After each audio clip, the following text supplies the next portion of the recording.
Welcome everyone to the Authentic as Fuck podcast. My name is San. In this podcast, I talk to different entrepreneurs and content creators about their story and how their story kind of made who they are. So today we have Danielle Ryan. She is an ex-coach. Are you still a coach or No. are you? No. Okay. So she's an ex-coach who kind of has a pretty decent sized YouTube channel where she talks about kind of the world of coaching and self-help and personal development and things like that. So I'll let you kind of tell your story. Welcome, Danielle. Yeah, thank you so much for having me. I'm excited to be here and to chat. I started my entrepreneurial journey like 2018, so almost 6 years ago now. And I started as a yoga studio owner alongside starting my coaching business. So I'll save the long drawn out version, but basically I was transitioning out of a 9 to 5 into becoming a business owner, had no experience opening a business. This is when like business coaching was really popping off online. Decided to hire a business coach to help me get my business started. So paid her $4,500, quit my job, started this yoga business, started dabbling in like life coaching, mindset coaching a little bit, and worked with her for a number of months. So from July until October, whatever the math is on that. And she never really, in retrospect, taught me anything other than like, write down what it feels like to have the business you want and it'll happen for you. But at the time I was so like into self-help, into life coaching, that kind of thing, that I didn't really see that that was problematic. And so I kind of just, carried on, worked with a few other coaches. Eventually around 2019, 2020, I decided to like stop coaching altogether because I never really gained a ton of traction. I worked with maybe a handful of clients over that time, but I was mostly successful in my yoga business. So I really doubled down on the yoga side of things, opened a studio space, was doing that. And So it wasn't the yoga business kind of blowing up has nothing to do with your business coach, the coaching that you got. It no. was like on its own. So the coaches were mostly focused on helping me with the coaching aspect of my business. So like how to get Which coaching never really clients and took that off. kind of thing. Exactly. And so there was actually, this is like a bit of an aside, but there was the second business coach I worked with. At that point in time, my yoga business was probably bringing in maybe like $20,000 a year. And she had said, Danielle, you should stop being like a mindset coach and instead coach people on how to quit their jobs and open a yoga business. And I was like, I'm not even making enough money to live off of just yoga. So I don't really feel comfortable like trying to sell people on the idea that they could. And she was like, no, it's fine. Like, just go ahead and do it. And to me, that's when like red flags started going off. And I was like, this is not something I want to touch. And so I distanced myself from coaching, really just built the yoga business. Flash forward a couple more years, 2022 rolls around. I decided to move across the country. So I used to live in Ontario. Now I live in Vancouver, and I closed the yoga business to go full time into like freelance content creation. So I started this YouTube channel in July of 2022 where I was just sharing like business advice because that's mostly where my audience is on TikTok, talking about like Canadian small businesses. And I decided one day, like, you know what? Now that it's been, at that point, it had been 4 years since I worked with that original coach who told me to just believe my way to success. And I was starting to really think about it. Like, that was kind of sketchy. Like, she told me she was going to help me build this 10K a month business or whatever she had. And she never really did anything, not to mention at the end of our program, she just like fell off the face of the earth and I never heard from her again. So I was like, you know what? I'm going to make a YouTube video about this and just share my experience, recognizing now that like I got duped, and posted that video. It outperformed any other video I had posted up until that point. And I was like, I think I'm onto something here. And so I started, more openly talking about, because up until that point I had a lot of embarrassment around What it. year was this? This was like October of 2022. So it was 4 years after I had worked with the coach, 2 years after I had even like been coaching actively. And I had a lot of embarrassment around the fact that like I consider myself to be an intelligent person. How could I fall for this and give someone so much money and think that they were gonna like help me build this business, right? So I was like, you know what, I'm just gonna post it. Did it? It blew up, or it didn't really blow up, but it outperformed my other content. And so then as I started talking about it more, I was like, maybe I'll post on TikTok about this, Instagram, whatever. I started to get a lot of feedback from other people who were like, I had a very similar experience, not with the same person, but hiring a business coach who sold me this thing and didn't deliver. And then it kind of just snowballed from there. So it's been Did you about a also around that time? Did you also talk to other people, like in real life, that had this experience, or was it just all from no, online? because I was so embarrassed. I was so Okay, embarrassed to admit to anyone that I had spent all this money and like got tricked. got it. So Yeah, it was like up until that point, I hadn't sent anything to anyone. And then finally, I posted this YouTube video. And that's when like other people started coming out being like, oh, I kind of feel this way too. And then the more I started talking about it, the more people were talking to me about it. There's like a whole Reddit thread, the Life Coach Snark subreddit, where people are sharing their experiences working with a lot of the like bigger name coaches. And I started to realize just that there was a lot more content out there and a lot more people who had got had it. similar experiences. So And that so was now, like your yeah, second aha moment. yeah. So now I just like I have like an actual business where I do marketing consulting, but then I also have this YouTube channel where I mostly just talk about, Yeah, scams in the online coaching space.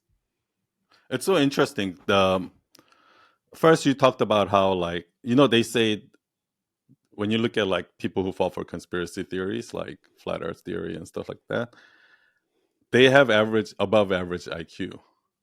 So actually the people who fall for scams and people who fall for conspiracy theories, they don't fall for it because they're stupid. They actually fall for it because they're actually above average intelligence. And like maybe we can talk about that a little. Yeah. Go Yeah, ahead. so I did a video recently that discusses the concept of like why people get scammed because a lot of the times there is this assumption like, oh, well, only stupid people would fall for that. And there's actually, I can never remember the name of it, but there's a term in psychology for the concept of people who have like a higher IQ falling for scams because they think I'm too smart to fall for a scam. So they ignore red flags. They don't do their due diligence because they think like if it was a scam, I would know it's a scam. And so and another important piece too is like the factor of vulnerability. So in coaching specifically, a lot of the times they're preying on people's desire to make more money, people's desire to get out of their job. Mhm. All of these like really sensitive pain points that they speak to in their marketing, which makes you less likely to ask questions because you just so desperately want the solution to like learn how to Yeah. quit your job and make a ton of money. So you're not going to like Yeah, do the work desperation of is figuring like it out. desperation, I would say, is like the easiest target for marketers. So if you're selling Exactly. any kind of Desperation, so vulnerability. yeah. Like That's why I think like I don't go think ahead. I've interviewed anyone on my YouTube channel who was like, I was in a really great place in my life when I hired my coach. It's always like I was starting my business and I had no idea what I Yeah. was doing, or like I was miserable and was told this was the answer. Yeah. That's why like when I do a lot of what I do in marketing and brand storytelling has to do with like stories. And like a lot of marketers, they talk about the rock bottom moment, right? Hmm. Because like that's the people that they're targeting, the people that are at their rock bottom. Yeah, so like let me I'll quickly give kind of my background, my story, so you can get caught up. And um for me, I was actually in that world, right? I think about maybe 7 years ago. I come from a marketing background, so I used to do marketing for like corporate brands, and I own a digital agency in New York City. But about 7 or 8 years ago, I worked with a woman named Gabby Bernstein, who is a personal brand, and that was our first non-corporate, like a personal brand project, right? And I really loved working with her because at that time, like when you're working with corporate brands, you're not really everybody's just trying to get by, do the bare minimum mediocre work enough to not get fired, and they don't want to innovate, Yeah. they don't want to try anything risky because they don't want to get fired, right? So it was kind of like it felt like I was working in a corporate 9 to 5 job, working in my own agency. And then when I worked with Gabby Bernstein, it was like, whoa, like I'm actually working with the person, the stakeholder, and it was like fun, right? It was amazing.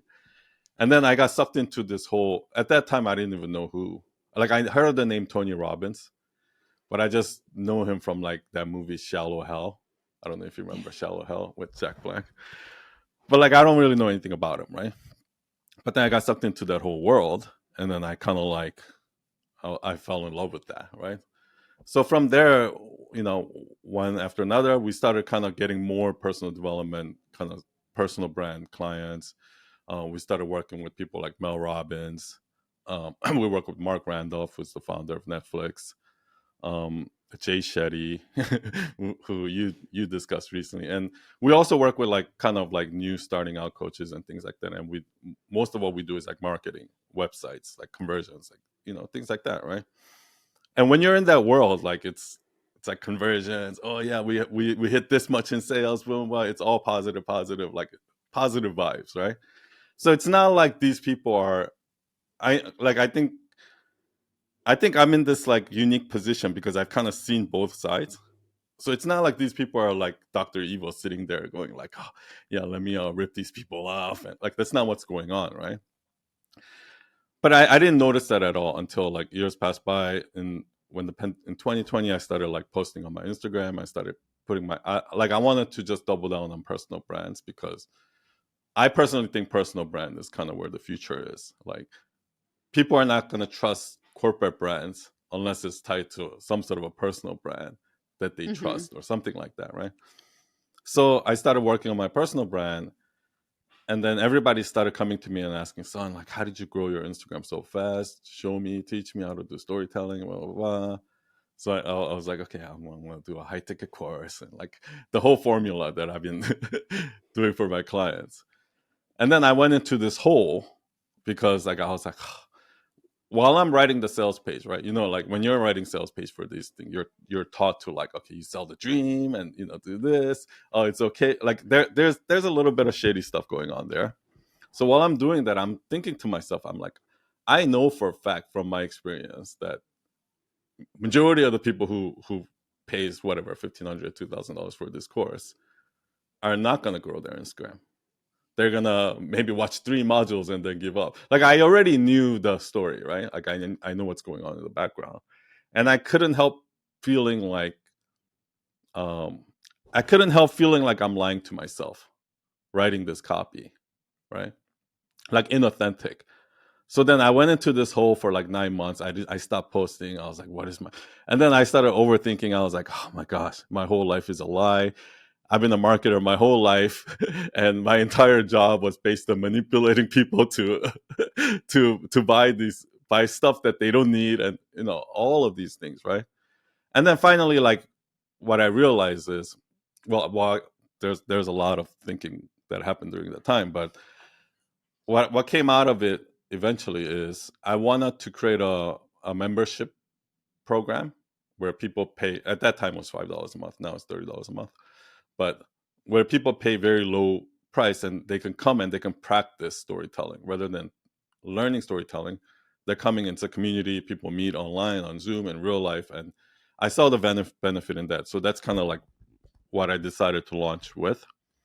But this kind of topic of like self-help gurus, uh, coaches, online education is like really, really fascinating to me. So I I've been like kind of digging. Like there's few channels out there, YouTube channels that talk about this in all aspects, right? There's different. I feel like there's like different flavors of this. There's like the crypto bros. There's like the finance bros. There's like the muscle bros, the workout people. That there's like you know there's like the conspiracy theorists, but there's also like there's coaches, and there's like people in the spiritual world, like the yoga world, like you're saying you were in, like there's people in the business. So there's like different shapes and sizes. It comes in different shapes and Mm-hmm. sizes, and like I think your channel was the one that really focused on the thing that where I come from, like which is like the coaches, the courses, and things like that. So that's why when you did that, when you had on Mike McDermott, I think, Mhm. from that wrote the Guardian article about Jay Shetty. Like I read that, I was like, oh, they're brilliant. Okay, and then I saw your interview with them, and then that's when I decided to reach out, and we're here Yeah. Yeah, and I now. was interviewed recently with Inc. magazine as well. They did a piece on the like cult like verbiage that's used in business coaching specifically.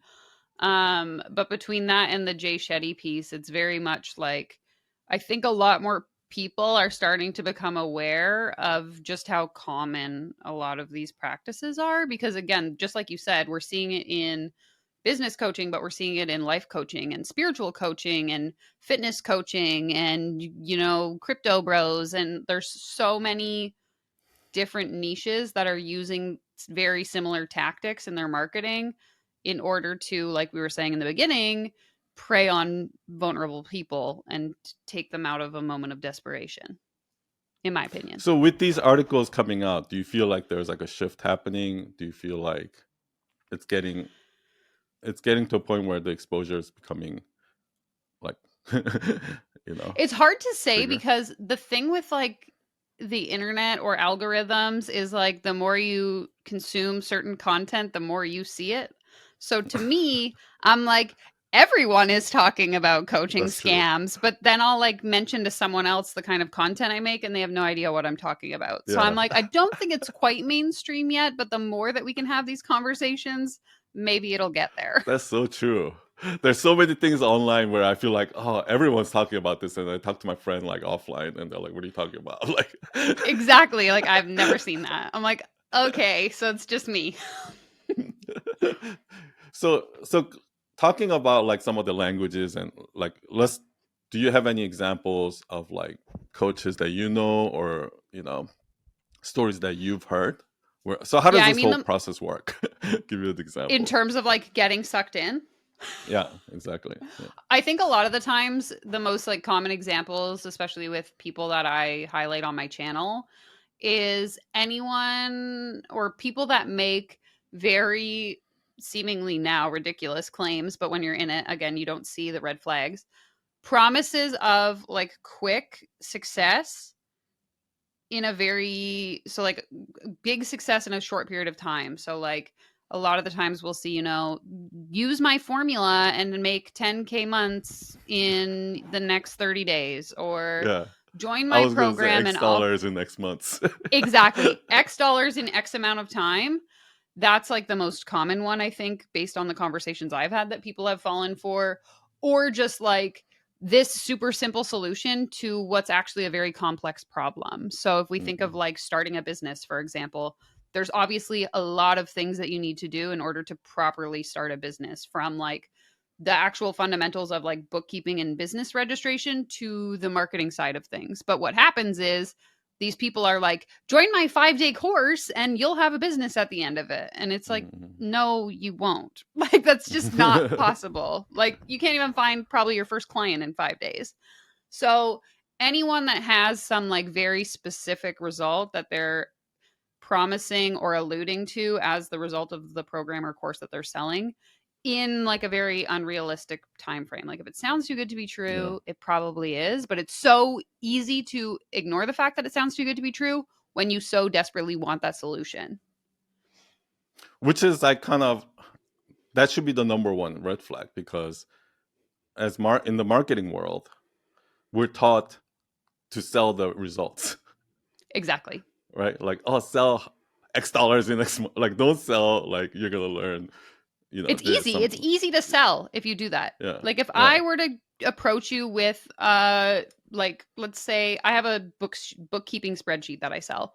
If I were to sell it to you and say, if you use this, you're going to save $10,000 on your taxes next year, you're going to buy it versus me just saying, if you buy this, you'll get more organized in your business finances. Like, Hmm. obviously, the prospect of saving $10,000 is a lot more alluring than me just telling Hmm. you it's going to help you get organized, right? So, Hmm. if we can use these like outrageous claims, whether or not they're true, it's a lot easier to sell something than Yeah, to actually say like what especially a more for tangible outcome is that person who's desperate, right? and doesn't know If any you're like, better. Like, yeah, a lot of the times you're just naive. Like when I started my business, again, I had no business experience. I didn't know anything. So I assumed that this person was going to help me learn how to start a business, but she Yeah, yeah, yeah, didn't. yeah. So it's just like, if you don't And know I what you think don't know. like something about human nature, when you're desperate, I feel like those people might, in their mind, they might be justifying like, oh, this sounds too good to be true, but I'll just spend the $5,000. Like if it doesn't work, I just lost $5,000, whatever. But Yeah. like almost kind of like that. Like You're not really thinking about the consequences. Or I know, yeah, like, in the coaching sort of realm specifically, pricing is like a whole conversation we could have on a different day, but it's very inflated. So a lot of these programs are upwards of, five, 10, $20,000. So I know, like, in my case, and this is something that has come up in some of the interviews I've done, the first coach I originally talked to was actually selling like an $8,000 program. So when I found the coach that I ended up hiring and her program was only 5 grand, I was like, I'm getting a deal. I need to buy this because it's such a good price. Whereas, like, now I'm like, $5,000 is a lot of money. Like, I would yeah, not pay that again. But when you're yeah. like in it and you're seeing all this other stuff and you're comparing it like to what's already so inflated, you don't see that it's That's like a still big ridiculous. marketing tactic that Hmm. a lot of people use. Um, Before you talked about like you didn't really want to talk about it because you were embarrassed, and then when you made the video, that's when kind of you started connecting with people, and you saw a lot of other people like that, right? Which is kind of like Hmm. in my space, it's like kind of like that too. Like we all rah rah. It's like, okay, we're all gonna do this, and then we start, and then people start dropping out one by one, but they kind of disappear. They don't say anything, and then like, but they're kind of there's like this like sense of shame there, right? And I Hmm. think this is like like shame is one of the tools actually that's being used in this space in order Well, to keep it going. So can you talk a little bit about that? Yeah. yeah, I think especially when it comes to signing up for a program and not getting the results that you thought you were going to get, there's a lot of like gaslighting going on where coaches will pass the buck back to the client. And rather than admitting as a service provider that maybe your marketing was misleading and you didn't deliver, it's, well, you didn't try hard enough. You didn't have the right mindset. You didn't believe in yourself enough. You didn't do exactly blah, blah, blah, blah, blah. There's always like some sort of excuse wherein the coach is never the one to blame and it's always the fault of the client. Like, even now with the content that I make, obviously I've gained quite a bit of traction. There's a lot of people, sharing my content.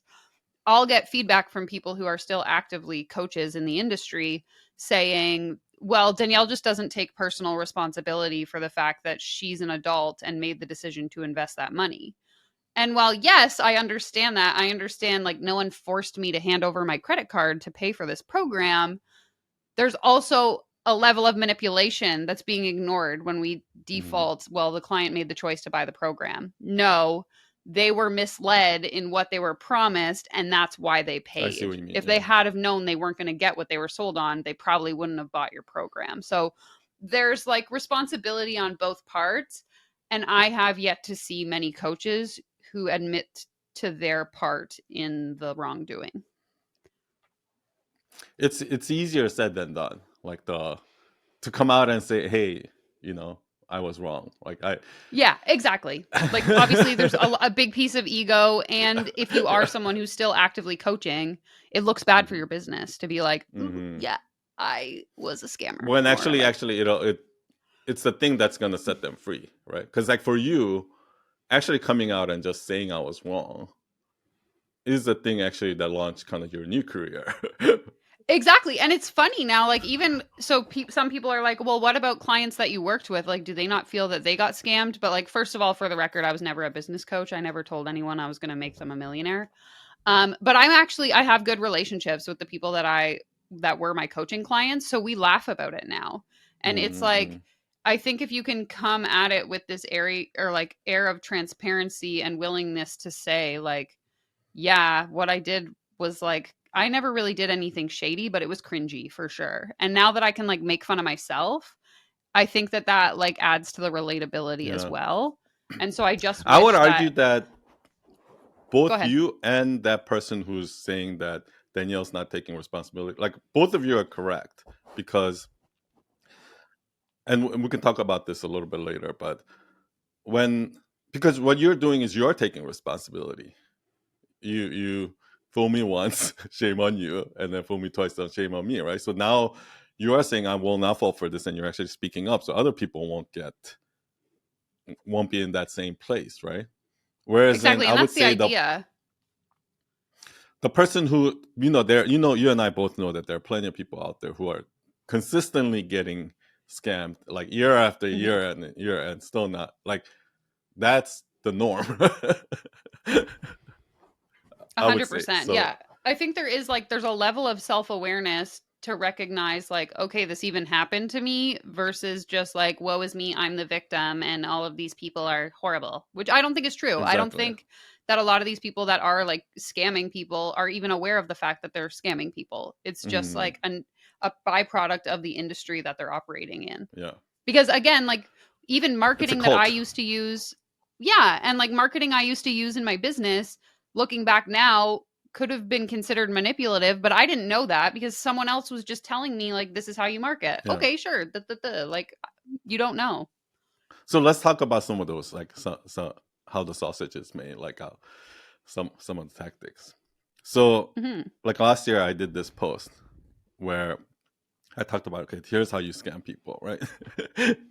First, you sell the dream, and then once these desperate people are bought into the dream, then and then you sell that high ticket thing, right? And then what ends up happening is this person is so excited about this offer that they start going telling all their friends about it. And at that time, what happens is all their friends are like, dude, you're getting scammed. Like, what is this? So now the shame part is already like they feel like they're the underdog that have to sell themselves and sell this person, I'm going to right? prove you They're, wrong. yeah, exactly.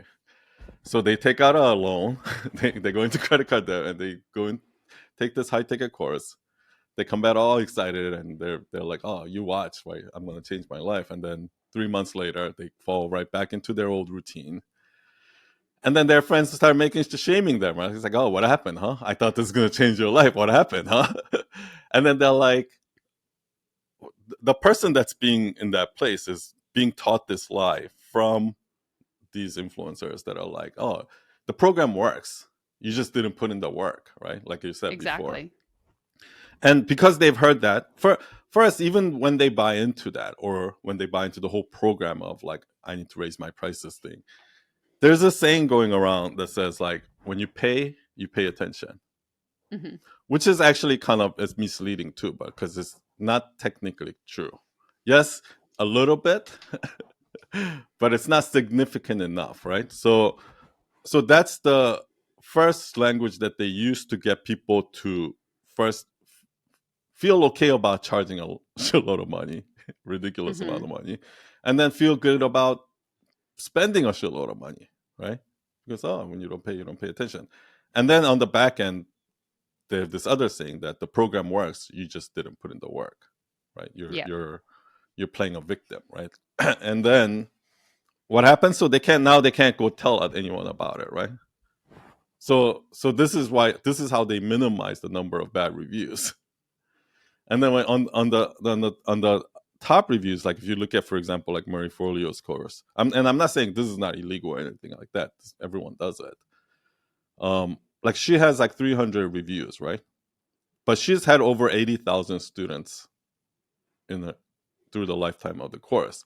So 300. When we look at these 300 people raving about B School, but the reality is that means there's 79,700 people who was not happy about it, right? So And though when are those reviews from? Like, there's one influencer that I follow who's based here in Canada, and she has had the same testimonials on her sales page for the last 5 years. So I'm like, if your program is so successful, where's the most recent students? Where are they? exactly, yeah, What are they yeah. saying? So those are all the tactics like that I don't think from my end, right, from a marketer's end, we're looking at it and going like, oh, there's nothing wrong. But they say something like 70% of Americans lie on their resume. Hmm. Like, so for example, like I might have used Photoshop to do one thing, and then under skills I might put Photoshop or so, Yeah. like technically that's a lie, right? So Proficient. yeah, exactly. So things like that. So where do you draw the line? Like it's kind of like, I guess we'll talk about that. But is there any other like language or tactics or anything that you've seen The like number that are one like pet common? peeve I Yeah. have that's very common, I think. This is more in like the content creation space, but it's like people who have accomplished a thing one time and then position themselves as an expert in that thing. So, like, Mm, obviously, with the rise of Instagram Reels, for example, there are a number of profiles who grew very quickly in a short period of time because they had a reel or two that went viral. And now they're selling these courses and workshops, being like, I will teach you how to grow 50K followers mm, in 30 days. And it's like, yeah, but you did that through going viral. That would be like me starting a YouTube course on how to grow 20K subscribers in a year. I grew most of my subscribers through one video that went viral. But I don't need to talk mhm. about that. I'm going to make you sit through an hour-long workshop where I teach you my content creation process and whatever, which is great, but it's also not true. So it's like any kind of marketing that takes like a half truth and then twists it to to position themselves as an expert, to me, is really not genuine, and I don't like it. It also kind of, I feel like, when you said that that one business coach said, oh, you should teach people how to open yoga studios, right? Like that's when you said like a red flag went off in your Exactly. head. And again, that's a half truth. Okay, yeah, I had a yoga business, but it Mm. wasn't like Yeah. fully successful. I wasn't fully sustaining myself off it. So like why would I sell other people on the idea that they could sustain themselves when I can't even do that? Yeah. Because I guess at that point you kind of looked at your yoga business totally separate from your coaching business, and you're like, Yeah. oh, I can do this in my coaching business, but I definitely can't do that in my yoga business. But the truth is, like, what that person did was they basically dismissed your yoga business. They're like, oh, anybody can do it. Almost, do you know what I mean? Almost like that. Yeah, and I don't know, for me, I think it's just, like, a lot of the times it comes down to these people, like, wanting to think how they can make the most money in the shortest amount of time, and yeah, I could have easily made probably 6 figures teaching people how to start a yoga business, but I would literally be selling them on a lie, which, like, Yeah. morally I can't do, Well, but other because people seem to be okay with it. what they're doing is they're dismissing yoga down to a point of this is just a tool that anybody can use. If you just know a little bit of yoga, you can just make money. And once you see that, you're like, oh, you did that with yoga. I can kind of see how you can do that with everything. And that Mhm. that kind of like pisses me off too, because like I hate it when somebody dismisses something that I do that took 20 years of my life to learn how to do, and say, hey, I've been doing this for 3 months and I can teach you how to do it, right? Like that's kind of what it feels like. It's like, what? Exactly. And again, it doesn't like factor in any of the unique parts. So whether it's a yoga business that you're building or an Instagram profile, there's so many factors like luck and timing and things like that that play into it that can't be taught. Like you could move to the same town I was living in and you could open a yoga business and I could tell you, That's not step yeah. 1, 2, 3, 4, 5. You might not ever make $5 because you're not me. The market isn't the same as it was 6 years ago. Like there's so many factors that it's easier if you're one of these coaches to just ignore and be like, nope, this is my 5-step formula and it'll work for you, guaranteed, because Yeah. it worked for me. And nothing is copy and paste. Yeah. Yeah. I guess it's kind of like when somebody says like, here's the 5-step formula to being in a happy marriage. It's like, oh, only if it was that easy. Like Yeah. Like, you don't know my personality. yeah. So let's talk about, so what do you think all coaches and all courses are bad, or do you think there's a place for courses and coaches? Yeah, no, I don't think all courses or coaches are bad, and it would be really hypocritical of me to say it. I sell an online course, mind you, it's $50, but I think there's value in people who have specific skills or experience taking the things that they know and packaging them up into like a easily digestible format. So whether that's a course, whether that's like some PDF, an audio book, like there's lots of options. I think that that's valid provided that the outcomes that you're promising are realistic, first of all, and actually align with the thing that the person's going to get. So like in my online course, for example, I teach you the steps it takes to start a business in Canada. So I'm teaching you, go to this website to register your business, use this spreadsheet to do your bookkeeping, like practical steps that when a person goes through every module in the course, they're going to actually be able to say, like, I have started a business. I'm not promising them they're going to make $10 million by tomorrow or guarantee, they're going to have 500 clients. It's like, this is the promise, this is the outcome, and that's actually what you'll get. I think if you can approach any kind of digital offer or coaching program like that, of like, here's a realistic outcome of what I can help you with, that's fine. And in terms of Yeah. like coaching specifically, there's definitely value in having, a mentor, someone who can help guide you through different questions or things that you maybe don't have the knowledge or skills or understanding in. But again, when we're selling people on unrealistic expectations or unrealistic promises, that's for me where I kind of draw the line. Yeah. So like selling on the actual skill that you're going to learn, not what that skill is going to get you or something like that. Like Yeah. yeah, like the outcome has to be something that you actually can guarantee. Like So, something like tangible. income Yeah. claims for me, no. Client numbers, no. Like anything that I have no control over making sure that Okay. Yeah. the Got it. person has the ability to accomplish. Like if I'm going to teach you, take my online course and you'll know how to do a sun salutation in yoga. That's something I could actually teach you how to do. Yeah. Like I know the steps that it would take. Or Yeah. like, yeah. So I think it's like if we're setting up Or I'm unrealistic going to teach you how promises. to, yeah, I'm going to teach you how to make this in Photoshop. Like that's an actual, Exactly. yeah. Yeah, like I just bought a course last week that's like beginners Final Cut Pro because there's certain tools I don't know how to use. And Mm-hmm. so I haven't watched it yet.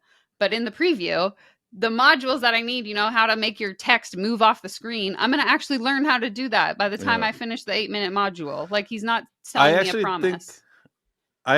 that's because there's million things like that I need to learn. If I want to run a business, there's no one course that's going to help me successful. Yeah. But there's like 100 little courses that I need to take. And that's what's more valuable. Like honestly, yeah. with websites like Udemy, like I think I paid $8 for this course and it's like 8 Yeah. hours long. So it's like there's so many low Same here. cost options out there. Yeah, You don't the need to pay courses that some where I guru. learned. Yeah, exactly. The courses where I found the most valuable are those like low ticket courses that you see on Skillshare or Udemy or something like that. Where they Exactly. Because teach you a right skill. now, what I did a video on this recently, but there's this trend of like courses teaching people how to create courses. So like Yeah. you pay me $2,000 and I'll teach you how to build an online course. But again, coming back to like the unrealistic expectations, they sell you on the idea that this is going to be like a great passive income stream for you. When the reality is, unless you already have an audience in a specific topic and are considered an expert in that topic that your course is going to be about, you're not going to be making passive income Yeah. because like there's not enough people And that's in the not something pool. you can teach. Like you No, can't teach somebody how to grow exactly. an audience. Yeah, you can so teach I can them teach you 100 different things. Yeah. I could teach you how to build the online course, but you're not going to sell it because you don't Yeah. have the key missing piece, which is Yeah. the thousands of followers that want to buy the course. Yeah. It's like saying I can teach you how to make an egg. I can teach you how to grill a steak. I can teach you how to do this. I can teach you how to chop tomato. Like I can teach you 100 different skills, but I can't teach you how to become a top chef, like or Exactly. open a successful restaurant. Even if you yourself are that, like maybe you have a Yeah. Michelin star restaurant, but that's again luck, timing, skill, things that aren't exactly duplicatable every time. Yeah. So I guess that's where you would draw the line then between, I guess, if we were to talk about like marketing. I always say marketing is manipulation. Like It is. no matter how you look at it, even if you're selling jeans, right? Like even if I'm making an advertisement that sells $200 jeans, or even more extreme example is, let's say I make a video commercial about the $7,000 Chanel bag. Like that Chanel bag is not worth $7,000, right? I'm manipulating the market and to make them think that it's worth $7,000, but nobody says that's a scam, right? Nobody's like, oh, Yeah. that $7,000 Chanel bag is a scam, right? So where do we draw the line? Like at which point does marketing become, I guess, unethical, like unethical manipulation versus, because I see the value in also convincing somebody to do something they don't want to do also, because I've definitely been in cases where I'm like, no, I don't want to go to that party, and my wife is like, it's like, come on, like she convinced me, she lied to me or whatever, she convinced me and I Yeah. went there, and I'm like, I'm glad you lied to me and convinced me to come, because you knew me better than I knew my. So I do see the benefit in that also. So like, where would you draw the line? Yeah, and I don't know if there's a clean cut answer to that, because then you think of it in the context of like these courses and coaches and whatever, and you could easily say like, oh, well, you just have to, step outside your comfort zone in order to reach that next level of success, which sure in certain Which is true. circumstances is true. But again, I think for me, it's like if I am knowingly selling you on something that I have no control over making sure is going to be the case or the outcome for you, that's when it's like Mm, it becomes unethical for me. Because if I'm telling you, buy my $10,000 program and you will have a successful business, that's not true. I don't have control over that. So it's complicated because it's so nuanced and there's so many like situationally specific factors that play into it that I can't just mm, give like a blanket answer of this is ethical, this isn't. But I think a lot of the times it just comes down to like your yeah, intention when you're creating the messaging and the outcomes that you're trying to guarantee someone. that's I Because like really when like that. Chanel sells their bag, they're not saying like you Yeah, buy this bag and you're gonna have 1,000 friends now because you're yeah. so rich, right? It's like Also, it's something. the There's something about everybody agreeing on it, right? Mhm. Because like when they say Bitcoin is $70,000, like the reason why it's $70,000 is because everyone agrees that it's like, I'm willing to buy that at $70,000. I'm willing to buy this Mhm. Chanel bag at $7,000. That means that is the fair market value. That's what everyone's agreeing on, or something like that. Mhm. But like Yeah, but then I that actually gets think it's twisted like, too. yeah, no, that's why I think I like your first answer, where, because people always ask me, son, how do you know if you're being authentic? How do you know if you're being, like, if this is authentically me, or am I, like, do I have an agenda? I'm like, I don't think anybody can tell you that, really. Like, I think you just if you betray yourself, You know. I think deep down your body will tell you. Exactly. You- And I mean, this ties back to the original example I gave. Like, I knew as soon as this woman was like, just start telling Yeah, people blah, blah, blah. And I'm like, absolutely not. Like, my stomach is in knots. I'm not comfortable lying to people. And and so it's really I just like actually paying think attention. that that's the reason why, because I've been in so many online courses, communities, my masterminds. I think the reason why so many people start all very excited, and uh, they set up their landing page, starts collecting emails, and start doing their live webinars and convert into course. Like, once they start doing it, the reason why so many people drop off over time and very few are remaining, kind of like when you first go into like some sort of an MLM or Hmm. some sort of organization like that. In the beginning, all the fresh meat, they're like all excited, and then a year into it, like few of them remain and everyone's kind of phased out and things like that. I think the reason why that happens is because majority of the people that phased out, somewhere deep inside, something was telling them that this was wrong. Hmm. They couldn't even explain it, but that shame, that thing that they feel, like, for example, like I remember when I first was in this like sales organization, they told me, they told me to, oh, my first sales coach told me that, like, you should ask the client, like, what's your budget, and then whatever their budget is, make it like a little bit below that or something like that. I just couldn't get myself to do it. Something in my body was telling me that that's not right. Something like that, and then over time that happens, and I think people see that, and that's probably Hmm. why, even though we don't talk about it, when you made that video, a lot of people reached out to you because they had that similar feelings, like something in my body was telling me no. Exactly. And a lot of the comments I get on like any of my content is like, oh my God, I thought I was the only person that saw this and I thought I was crazy. So like for them, it's validating. And if you look on like the Life Coach Snark subreddit, there's a lot of comments on there of people being like, wow, I had a similar experience and I thought it was just me. And so it's like we always tend to think that everything's happening in a vacuum and that we're the only person that has experienced whatever it is. And so I think there's also a part to say about recognizing that, like, if you feel, or if you're feeling that way and you feel like something's off, chances are somebody else is probably feeling the same way too. Yeah. Yeah, I think that's kind of so for those people, right? That wants to be a coach. Let's say I want to be a coach, or I want to be an entrepreneur. I want to be uh, self-employed. Like, what would you say to them? No, like go back to it, or would you Yeah, say, run away. No, just kidding. like, don't be a coach, or like, what's the advice you would give to somebody like that? I think it comes down to like what is the end goal? So like if I only want to become a coach because I saw that Jane Doe makes $1 million as a coach, that's probably not a good incentive to pursue coaching.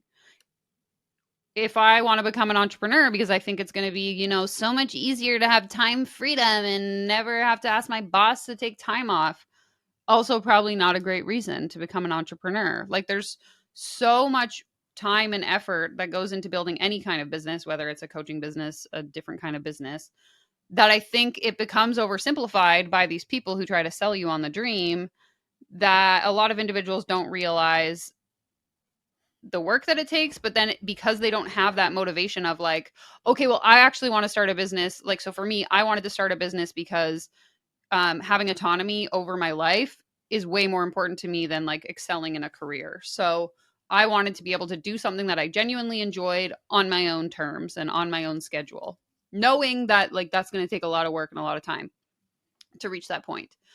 But if I don't have that motivation outside of just like wanting to make a ton of money or wanting to, have time freedom, I'm probably going to burn out pretty quickly and then end up back where I started. Like, okay, now I got to go get a job because this didn't work out for me. Like, if you don't have that bigger picture, that bigger thing that's going to motivate you to continue to work even when things aren't working, that's when you're probably going to fail and it's going to really Yeah. suck. So, being honest with yourself, I guess, I is actually just like, think that's where I think coaches are actually valuable, is because like when I see courses and mentors or something like that, yes, these people have been gone through. But where I really see the value of a coach is it's kind of like when I hire a personal trainer, right? yeah. Like, yes, the personal trainer will give me some guidance on how to the right form and all of that, Mm-hmm. but I can easily look that up online, right? Like, but the real reason why what the reason my trainer gives me value is like he'll come to my house, wake me up in the morning and say, son, it's time to go to the gym, right? The Like that's accountability. the yeah, exactly. Like that's it's one thing if I know that, oh, I gotta go to the gym, but it's another if I know that, like, you know Keith is gonna be here at 7 a.m. ringing my doorbell. Like, then I know I can't get out of it or something like that, right? So I think there is some value in coaching like that. So, somebody to Exactly. Or like keep you having a accountable. mentor. And again, it doesn't even have to be like paid coaching. I know for me, like I've done enough networking to make a community of other people who are content creators, for example. And so we can sort of rely on each other to be that sense of accountability of like, this is the project Those are I'm the working best. on. Exactly. And so I think just having the awareness that the opportunity is out there outside of just like paying someone to be your mentor. If you actively make an effort to go and find those people, they do exist. Yeah.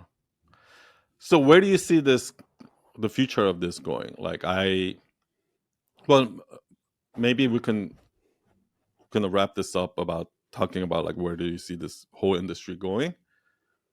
Hmm. But let's kind of start with the Shea article, Hmm. because like when I read that article, I felt like, yes, it's all true, but I don't think it's that bad. I don't think it's damaging enough that people will even pay attention to it. Enough people will even pay attention. Maybe for a little bit, it'll make a little blurb.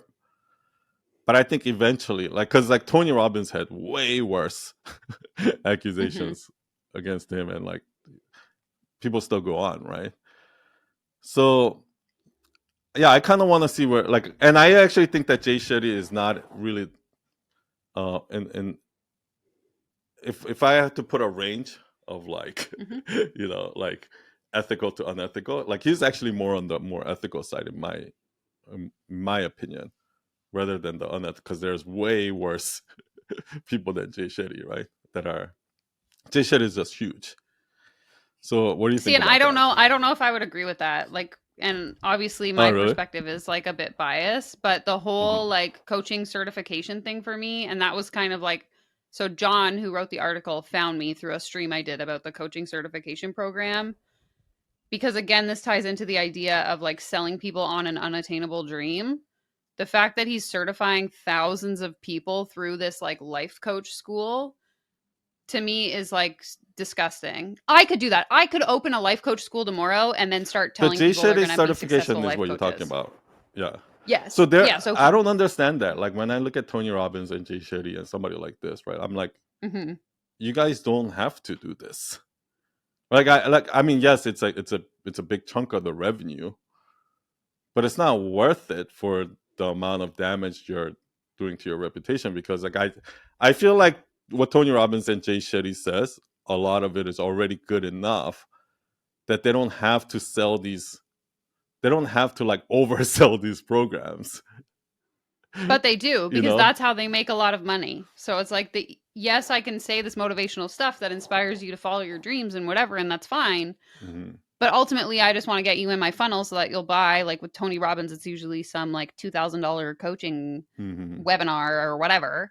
And with Jay Hmm. Shetty now, it's this certification program. Like, you can say that they're not causing a lot of harm, but they are, because they're taking people's hard-earned money, selling them on the dream that they're going to be the next Jay Shetty, when the reality is that's Well, not they're the causing. case. I think everyone's causing harm. Like I said before, right? Hmm. Even Chanel deciding to sell a $7,000 bag. That I think even that's causing harm. Like I think we live in a society where nothing that we buy is actually necessary. Everything we buy is out of luxury, right? Like I can drive the cheapest piece of shit car to go to class, but some people decide to go drive a $70,000 Tesla to go to class, right?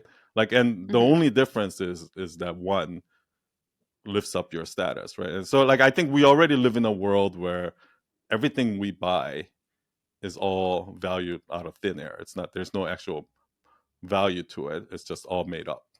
So, I mean, I don't necessarily agree with that either, though. Like, if I'm buying a oh, really? merino wool T-shirt, it's going to cost me $100, but it's also going to last me 5 years. Versus if I go to H&M and buy a $5 T-shirt, I'm going to have to replace it in 6 months. So it's like there is a battle over I like know, but that's quality still a and luxury. pricing. It's not. It's not for. It's It like serves, anything. I Like get I that you're think saying above. it serves the Yeah. same purpose, but there is like something to be said about like spending more money on quality goods so that you don't have to consume so much stuff. And like, this is Yeah, someone, but I don't that. buy a lot of stuff ever. So I would rather But I spend mean, more like, if money you less really times. like wanted to talk about necessity, like we'd be living like we kind of be living like Amish people, right? We would be knitting Yeah. that wool, right? So I Yeah. mean, at the end of the day, I think we're like everything that we buy is out of luxury, is what I'm Hmm. trying to say. So I think so. I don't know how far I would go with that, but you're right. Like I don't agree with that, like because I think that is manipulative because they're using people at their lowest. Because when you go to Tony Robbins or Landmark program, what they do is they upsell for their next program, like the day before the last day when After emotion you've is sat at through it. like hours and hours and you're exhausted. Yeah, and your emotions at its highest, right? For Like sure. so the like all of those tactics, I don't agree with. Like, so I guess like that's kind of like why I'm so fascinated about this topic because Hmm. at the end of the day, I think market will adjust itself. Like I think just like most people like right now, right? If somebody were to, you know, talk about like MLMs or something like that, I think majority of the people will look down on that. Hmm. Do you know what I mean? Like a pyramid scheme or something like that, right? Yeah. Where I actually think that the trend is like majority of people are looking at the coaching space a little bit like that, and maybe it'll get worse over time. The public perception of it will get worse. But I think the way to fight it is like what you're doing, like just raising awareness and things like that. I don't necessarily know if the bad actors are like. I don't necessarily know if the bad actors are going to change, because I think there's always a certain number of sociopaths in the world Yeah, who are going to take advantage of the world, and it doesn't just happen in this space, right? It happens in politics, it happens in sports, it like literally entertainment, it literally happens in all industry, not just this for industry. sure. So I don't know if there's ever a way to get rid of that. Well, yeah, And and I mean, it's the same as like if I look at MLMs, for example, I think that they peaked kind of in like 2020 pandemic times, and now they're all kind of on the decline. And a lot of the people that were in MLMs that were at like the top of the pyramid are now moving on to like other grifts, for lack of a better term, whether that's like MRR or selling digital courses or whatever. And so I think AI, that yeah. even if the coaching industry were to blow up, those people would just move on to whatever the next grift is. Because if you're motivated by the factor of like having a large following and making a ton of money, you're going to just figure out another way to achieve that same outcome. Yeah. And I actually think it's like, I think we're on the same page. I actually think that it's going to happen pretty quickly. Like, I think Hmm. because like I feel like we've reached our peak in terms of like, people realizing that, okay, shit is not so easy. You know what I mean? And I think like the more that people talk about it, and that was kind of my intention when I started, was like, okay, if I have to be the first one to, build a YouTube channel about this, hopefully that'll serve as motivation for more people to have these conversations. Not that everyone needs to become a YouTuber, but it's like if we can feel more comfortable, openly expressing these things that often tend to carry a lot of shame, then that's how we start to actually see a change in the industry. Yeah, I agree. And I do see more conversations like this happening. Just even like Definitely. for me, when I went through that whole period of me like being lost about this whole like marketing thing, that was in 2020. And even then, I don't think there are so many people talking about like fake gurus and things like that. Now, even now, like Hmm. 3 years, like 4 years later, there's more. So I can Yeah. already see the enlightenment happening, like thanks to people like you and Kea, and you know, Yeah, like I was watching Kia's channel back in like 2021 probably, and she was really leaning more into like the self-help space, but still like that was kind of the one of the channels that I would watch that was like, maybe I should talk about my perspective on coaching because like there isn't a lot of people oh talking yeah, about because she this. talks more about like the self help, the feel good. Like Jay Shetty, Tony Yeah, Robbins, Rachel Hollis, like all of those people, which you know again what's is so like a whole funny? conversation. When I work with like a lot of these people, one of the clear things that I recognize early on is that like a lot of female targeting brands, their messaging focuses on lot on be like, you're perfect the way you are, you can do anything you want, and like very like positive, like. And then like on the male targeted side, it's a lot about like hustle, you gotta like take responsibility, like the like the hustle porn, right? Like it's like Yeah. like trying to like pump like. And there's like two very, and these are very business money oriented, success oriented, where was it this audience was very like spiritual. It's like all about happiness Hmm. and fulfillment and things like that. And it's so funny how like the marketing, like the marketers like saw that and then started like forming their messaging and everything around that. It's like so fascinating. Well, and now they all just look like the same as each other. Like I did a video recently about like business coaches, and you can all tell who is being coached by who because when you look through their Instagram feeds, all of their formatting, the types of sentences they say, the like way they say things, it's all like identical copy paste from one another because they're just like this is the Hmm. blueprint template. Insert your client's pain points into this sentence and there you go. Like So you can kind of tell what tribe they came from. yeah, like tracing back the lineage. Yeah, that's awesome. I actually think there is some sort of a like superficial gratification that they are selling, right? For example, like if you buy a Chanel $7,000 Chanel bag, yeah, like it's obviously that bag being able to hold your item is not worth $7,000, but you carrying it, taking a picture, and like showing it off to everybody, there's like some sort of a superficial gratification that you're paying. Paying $7,000 for that, right? Yeah, and So I mean, go ahead. there's something like some people will pay $7,000 to get backstage tickets to Taylor Swift, right?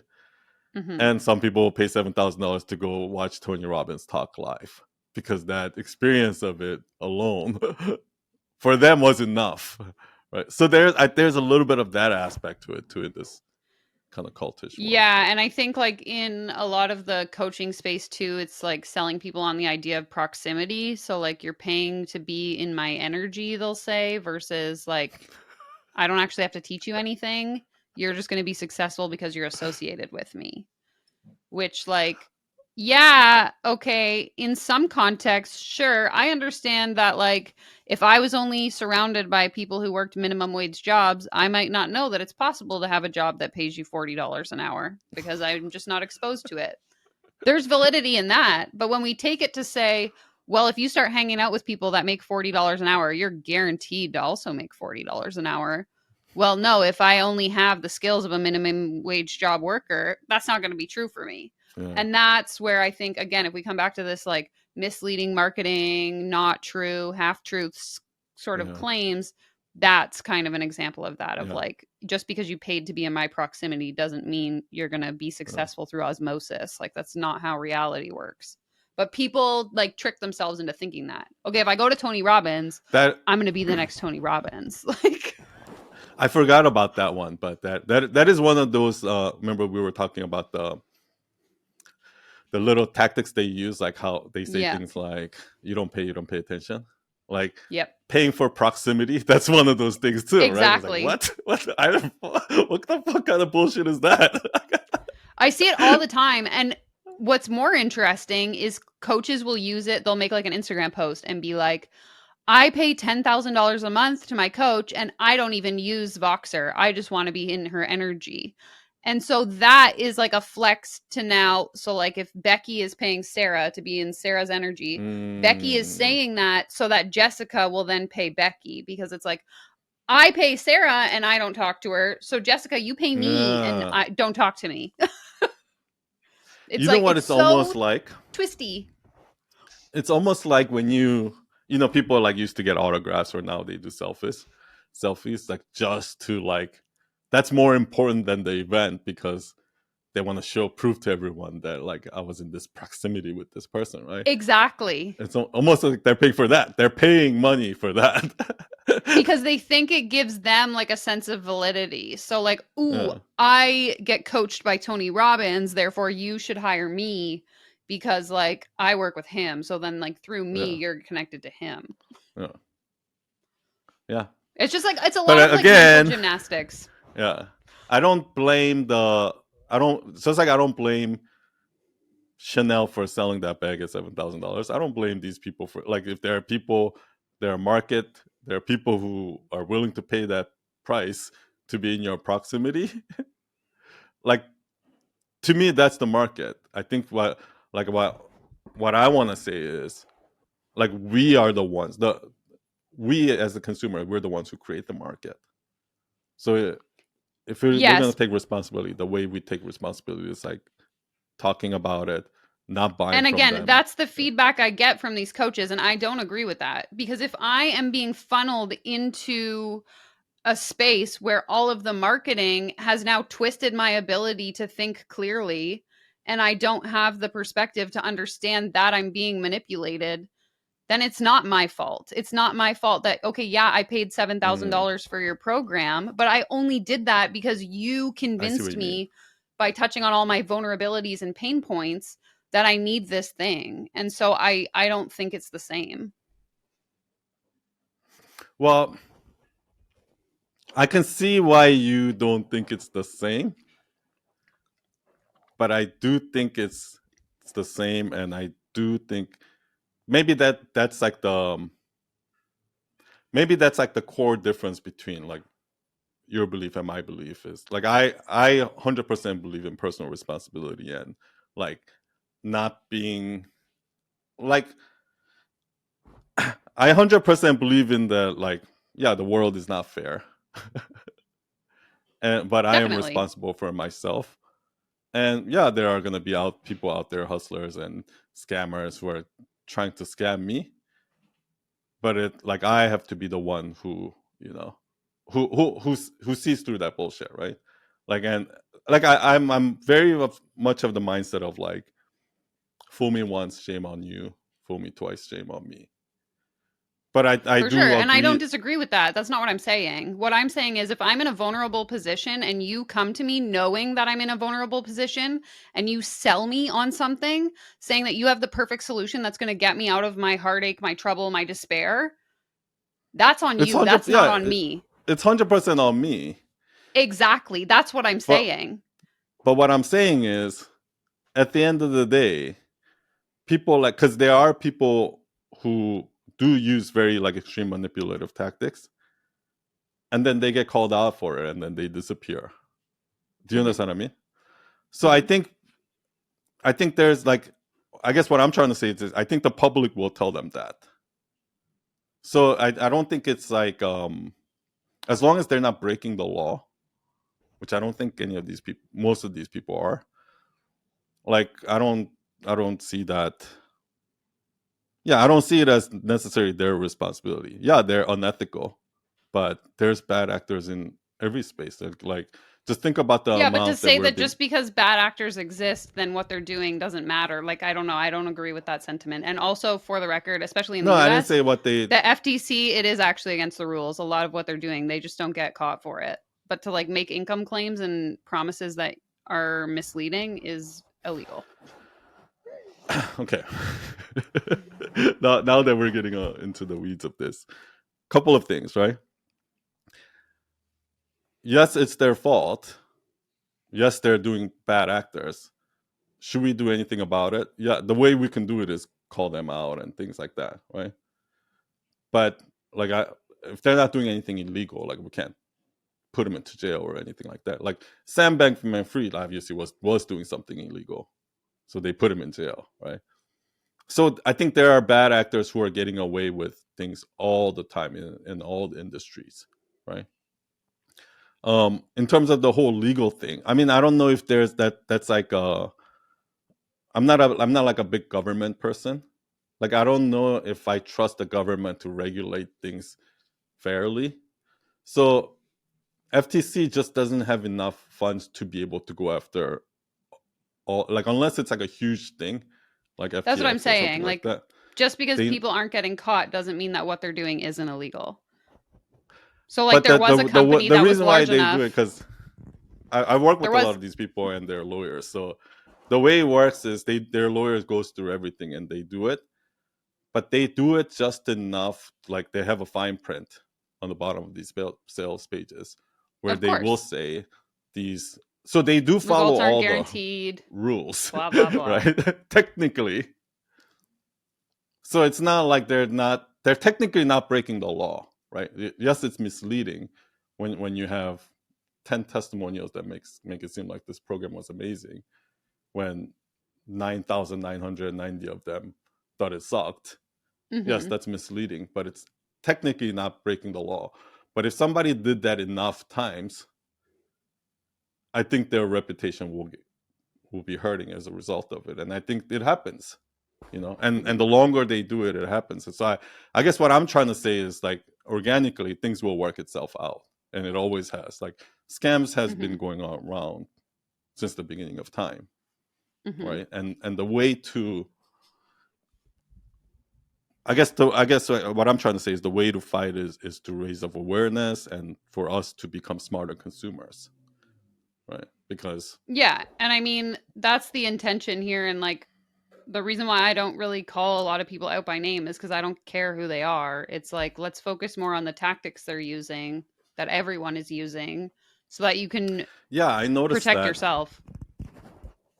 Yeah, so I noticed that you blur out everyone's face and you don't disclose anyone, right? When you when you show For the most part, unless it's like yeah, Marie Forleo or someone, Jay Shetty, someone whatever. big. But I'm like, most of these people, I don't care. I don't care who they are. It doesn't matter. It's the fact that like the thing that they are doing or saying, in my opinion, is unethical or misleading. And here's like an example of it so that you know what to look out for. No, Because yeah, I agree, and that's why I really like your channel, and it's so necessary because when I look at other like people who calls out fake gurus, they're usually on one extreme end, like the Tai Lopez's, like the ones that are yeah. like really doing shady stuff, right?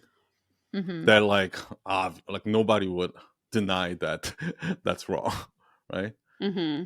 And I don't really see them covering people like Jay Shetty or Murray Folio, which everyone looks at them as like they're angels, right? Well, anyone in the self-help, like those people have like changed my life. I get comments like, Yeah, well, this program, transformed my life. Okay, well, it transformed your life positively, but I have 10 other people who are telling me it ruined their life. So like, yeah.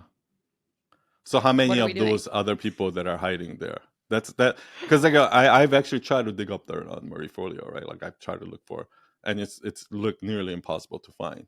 Like, like how many victims are out there that Yeah. are just silenced because they're in this cult and they're you know Or even like like that. I have an anonymous form people can submit to, and even some of the stuff I get in there, it's like, do not say this name, do not do this, do not reveal my identity. Like people are scared that they're gonna be like attacked if they say anything. Hmm. And there's even like Hmm. certain players that I won't talk about because I've heard horror stories from other creators of like having people come after them. So Yeah, it's like a whole other world. Like behind, if everybody just saw how the sausage is being made, like it would be like. I guess it's kind of like Hollywood is like that too, right? So why would this be any different? yeah.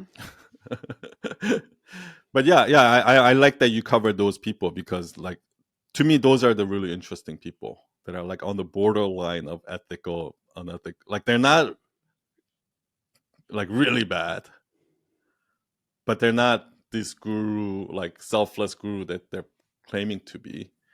And it's like I actually think these are the most scariest people, more than the Well, title. and Like those, yeah, a lot of the times they don't even know themselves, I think, that they're doing it. They're just being led by someone above them who's telling them to do these things. And so to me, that's what's scary because I think back to like my own experience.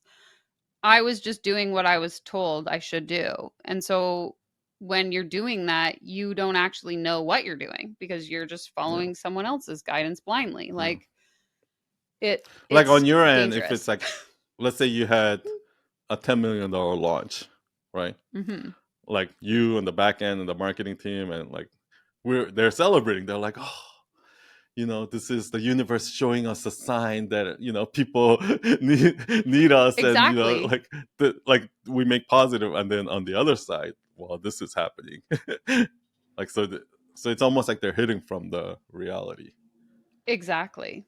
And I think that's But I why think again coming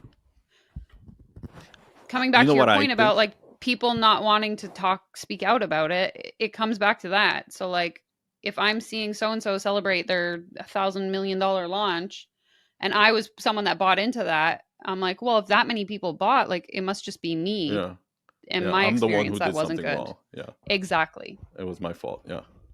So that makes them go into even a deeper hole, and but you know what I honestly think is that I think the ones that are successful in this world, like from what I see, are actually kind of has a similar trait that I see in other successful people in other areas, whether entrepreneurship or whatever it is. And a lot of them have like sociopathic tendencies. Hmm. Like a lot of them like literally believe their own shit. Do you understand what I mean? So I don't think that Yeah. I really think that they can compartmentalize. Like they can do this and celebrate the $10 million launch and turn off this other side of it. Even if like somebody's complaining or even if they hear something, they have the ability to completely shut that out. Well, And again, that's because it something comes that back most to people like can't. the conditioning Yeah. of like if you don't get results, it's your fault. You didn't mindset hard enough. You didn't work hard enough. I know that what I'm doing is so amazing that if it doesn't work for you, that's a you problem, not me. I There's know, but also that's like how some overlaps with narcissism. most people fall into that. But at some point, I think like what happened to you or what happened to me, I think at some point we see past that bullshit and we realize Hmm. it, and something in our body tells us like, oh, this is wrong. But the Hmm. ones that pass that point and does make it at the end are the ones who don't feel that guilt, or don't feel that something is off here. There's some red flags here. Like there are people who can see all those red flags and completely ignore it. Hmm. Do you understand what I mean? Like it's But almost that's what like I'm they're saying. robots. That's exactly what I'm saying. I'm saying those are the people that are telling you my program is amazing because I made the money, Yeah, therefore there's yeah, yeah, nothing wrong with it. So they don't even know. They're like, no, it can't yeah. possibly because It's I'm so almost like great. that flaw in their personality trait is what makes them successful. Exactly. And that's what I did a video about, speaking about the narcissistic overlap between like people who are successful coaches and then Ah, not. And I think a lot of the times if we look at like the traits of yeah, narcissism, it echoes the same thing of like, I'm always right, I that know makes what's sense. best. And Do you yeah, think MLM is like that too? Like people who succeed in MLM? Because I see the same. similar trait in those people. Yeah, definitely. People who like are top sellers in MLM are always like that. They have the ability to ignore any harm that they may be causing Yeah, and yeah, only focus on the positive. exactly. I wish I had that level of optimism. All right, I think we can wrap it up here. We definitely had a lot of insightful information from you. Hopefully we can do another session where we dive deeper into some of those subjects that we haven't talked about. But Yeah, for sure. yeah, is there anything you want to kind of tell the world, tell everyone? We have a lot of coaches Just, and course creators in our community. yeah. Any warnings? Stay safe out there. Don't join the coaches pyramid scheme. If it Awesome. And sounds where too good to can be they true, it find you? probably is. I'm everywhere on the internet at it's Danielle Ryan, TikTok, Instagram, YouTube. If you found me on this podcast, you can send me a message, let me know. And yeah. Awesome. Yeah, thanks Thank so you much so for having much, me. Danielle. Thank you everyone for listening, and I'll see you all next week. Cheers.